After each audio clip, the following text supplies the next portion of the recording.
Assalamualaikum warahmatullahi wabarakatuh.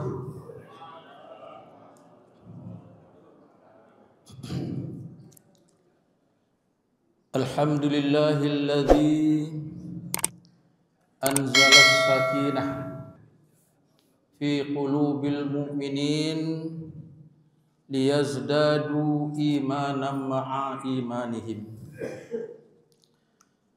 Ashhadu an la ilaha illallah wahdahu la syarika lah wa ashhadu anna Muhammadan abduhu wa rasuluhu la nabiyya ba'da. Allahumma fasalli wa sallim wa barik ala Muhammad wa ala alihi wa ashabihi ajma'in. Rabbi shrah li sadri wa yassir li amri wahlul 'uqdatam min lisani yafqahu qawli. Wa qala Allah ta'ala fil Qur'anil Karim, na'udzu billahi minasy syaithanir rajim. Bismillahirrahmanirrahim. Ya ayyuhalladzina amanu taqullaha wal tanzur nafsum ma qaddamat lighad wattaqullaha innallaha khabirum bima ta'malun. Wa qala Rasulullah sallallahu alaihi wasallam, hasibu anfusakum qabla an tuhasabu wazinu a'malukum qabla an tuzan. Sadaqallahul azim wa sadaqa Rasulullahul karim. Kami berlindung kepada Allah dari godaan syaitan yang terkutuk dengan nama Allah, Maha Pengasih lagi Maha Penyayang. Wahai orang-orang yang beriman, bertakwalah kepada Allah dan hendaklah setiap diri mempersiapkan diri untuk bekal dibawa untuk hari esok. Bertakwalah kepada Allah, sesungguhnya Allah mengetahui apa-apa yang kamu kerjakan. Kata Rasulullah sallallahu alaihi wasallam, hisablah diri kamu sebelum diri kamu dihisab, dan hitung-hitunglah amal kamu sebelum amal kamu dihitung. Maha benar Allah atas segala firman-Nya. Bapak-bapak dan ibu yang dirahmati Allah, pertama-tama marilah kita sama-sama bersyukur kepada Allah Subhanahu wa taala. Karena sampai saat ini kita masih diberi rahmat dan nikmat-Nya. Nikmat yang cukup banyak atau yang sangat banyak, sehingga kita tidak akan mampu menghitung nikmat-nikmat Allah yang telah Allah berikan kepada kita. Selanjutnya selawat beriring salam tidak lupa pula kita sampaikan kepada junjungan kita Nabi besar Muhammad sallallahu alaihi wasallam dengan hantaran kata Allahumma salli ala Muhammad wa ala ali Muhammad. Bapak-bapak dan ibu yang dirahmati Allah, kita sekarang sudah berada di akhir bulan Zulhijjah, tepatnya tanggal 27 Zulhijjah tahun 1400 Hijriah, 1446 Hijriah. Dan tidak berapa hari lagi kita akan bertemu dengan tahun baru Hijriah, yaitu tanggal 1 Muharram tahun 1447 Hijriah. Tentu kita bermohon kepada Allah agar kita selalu diberi nikmat, di antaranya nikmat kesehatan dan nikmat panjang umur. Mudah-mudahan kita bisa juga bertemu dengan tahun 1447 Hijriah itu. Dan kita berjanji akan selalu meningkatkan kualitas dan kuantitas ibadah kita. Bapak-bapak dan ibu yang dirahmati Allah, dengan pergantian tahun itu menandakan bahwasanya umur kita semakin bertambah. Sementara secara kalkulatif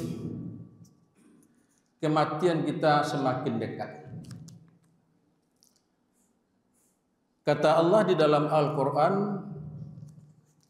iqtaraba lin-nasi hisabuhum wa hum fi ghuflatin mu'ridun. Semakin dekat bagi manusia hari hisab mereka, dan mereka masih banyak yang lalai. Dengan pergantian tahun ini, bapak-bapak dan ibu, haruslah kita beri makna.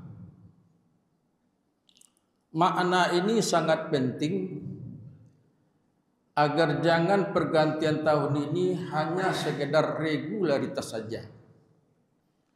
Jangan hanya menjadi kenangan saja. Tetapi dengan pergantian tahun ini hendaklah menjadi momentum pelajaran yang sangat berharga bagi kita. Dan mudah-mudahan kita lebih sukses dari hari sebelumnya. Di antaranya menjadikan kita menjadi orang-orang yang lebih baik dan mendapat pelajaran yang berharga bagi kita hendaknya. Dengan pergantian tahun ini, bapak-bapak dan ibu, momen yang sangat tepat sekali bagi kita untuk memuhasabah, untuk mengintrospeksi atau untuk mengoreksi diri. Apa-apa yang telah kita kerjakan selama 1 tahun ini. Apakah kita tergolong kepada orang-orang yang beruntung atau orang-orang yang merugi? Jangan sampai waktu berlalu kita tidak bisa mengambil hikmah dan pelajaran yang sangat berharga darinya. Kata Rasulullah sallallahu alaihi wasallam, "Man kana yaumihi khairam min amsihi fahuwa rabih. Man kana yaumuhu mislan amsihi fahuwa ma'lum. Man kana yaumihi syarram min amsihi fahuwa malbun." Kata Rasulullah sallallahu alaihi wasallam, barang siapa hari ini lebih baik daripada hari kemarin, mereka itulah orang-orang yang beruntung. Dan barang siapa yang hari ini sama dengan hari kemarin, mereka itulah orang-orang yang merugi. Dan barang siapa hari ini lebih buruk daripada hari kemarin, mereka itulah orang-orang yang hina. Jadi dengan mengintrospeksi diri kita masing-masing, kita akan tahu apakah kita tergolong kepada orang yang beruntung, apakah kita tergolong kepada orang merugi, ataukah kita tergolong kepada orang-orang yang hina. Jadi kita sangat dianjurkan oleh Allah dan Rasulullah sallallahu alaihi wasallam agar kita selalu mengintrospeksi diri. Sekurang-kurangnya sekali setahun gitu hendak berintrospeksi diri. Kalau bisa setiap hari, setiap kalalu itu bapak-bapak dan ibu, cuba kita ingat apa keraju kita nang sehari ini. Dari jago lalu sampai kalalu lo lihat apa nan kita kerajukan. Mana banyak amal yang kita buat atau dosa yang kita buat.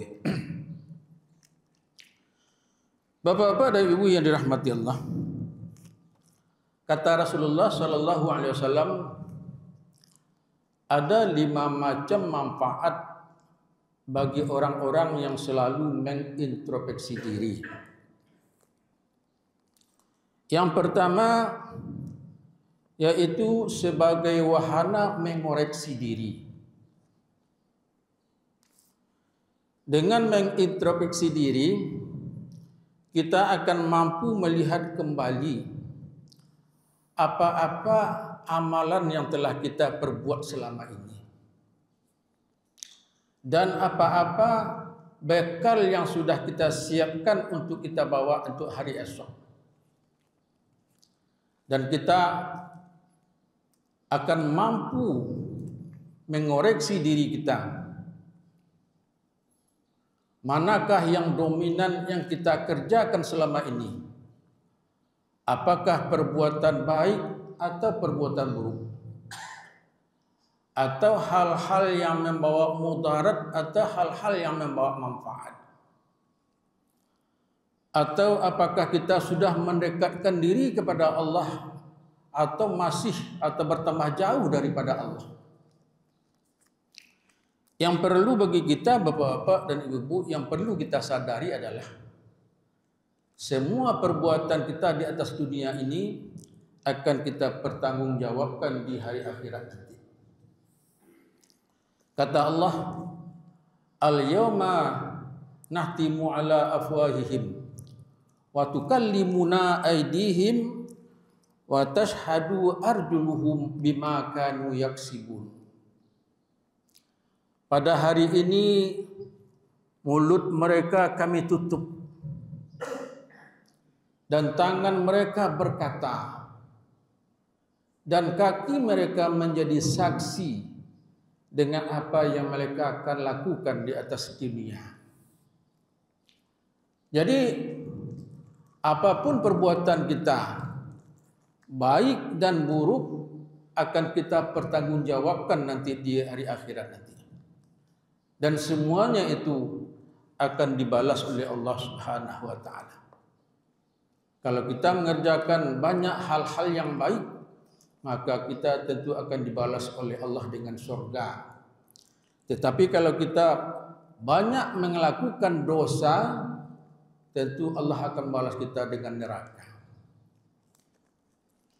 Yang kedua, manfaat dari mengintrospeksi diri adalah upaya untuk meningkatkan kualitas hidup kita. Upaya untuk memperbaiki diri. Dengan mengintrospeksi diri, kita juga bisa melihat kelebihan atau kekurangan diri kita masing-masing. Dan kemudian kita berjanji kepada diri kita tidak akan mengulanginya kembali.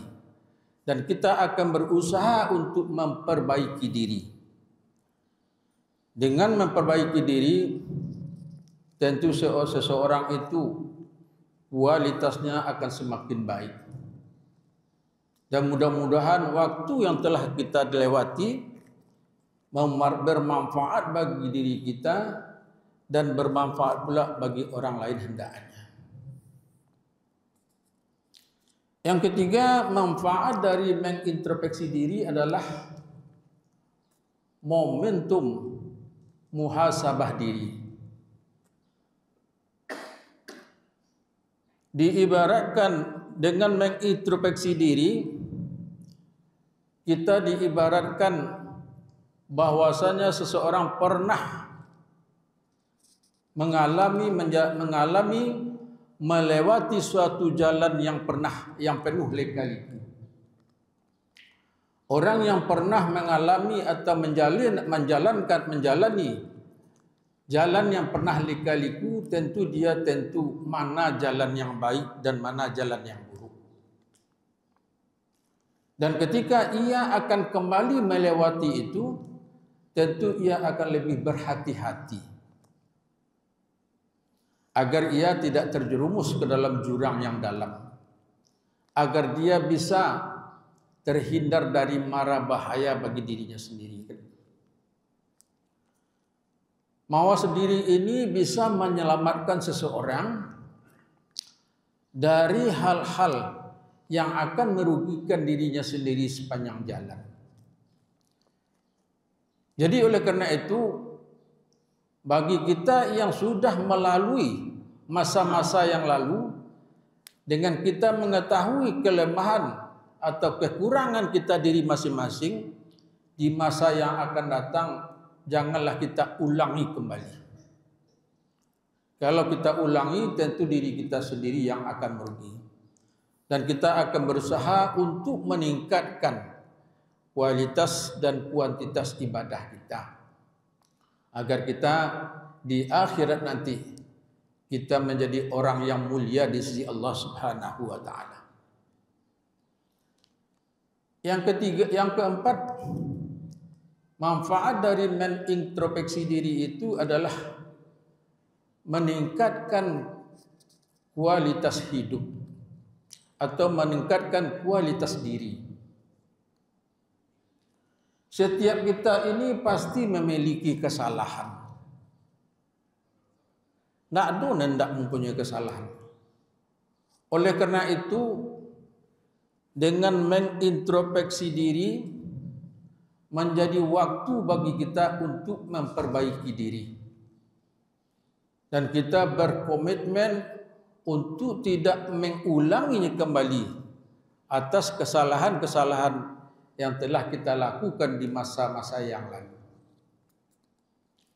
Oleh karena itu, marilah kita buang masa-masa lalu yang penuh negatif, dan marilah kita pergunakan hal-hal yang positif hari ini dan hari-hari yang akan datang. Mudah-mudahan kita betul-betul dicintai oleh Allah Subhanahu wa taala.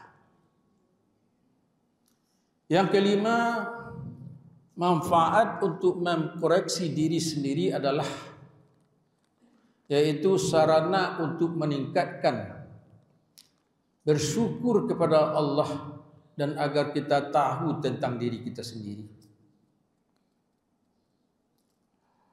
Kita sadar sesadarnya bahwasanya kita mampu datang ke masjid ini tidak lepas dari nikmat-nikmat yang diberikan oleh Allah Subhanahu wa taala. Kalaulah Allah hendak memberikan nikmat kepada kita pastilah tidak akan mampu datang ke masjid ini. Pastilah kita tidak mampu untuk mendengarkan tausiah di ceramah-ceramah yang disampaikan oleh para ustaz-ustaz itu.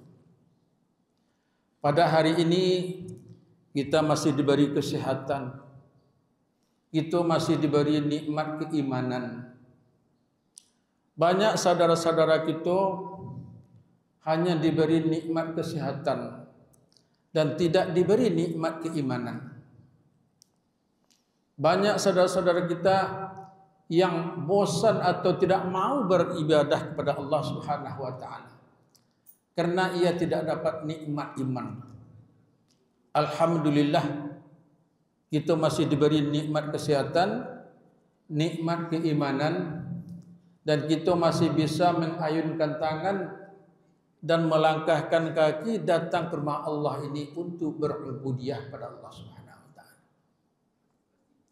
Jadi oleh karena itu, kita dengan mengintrospeksi diri, kita akan selalu atas nikmat-nikmat Allah dan kita selalu bersyukur kepada Allah Subhanahu wa taala.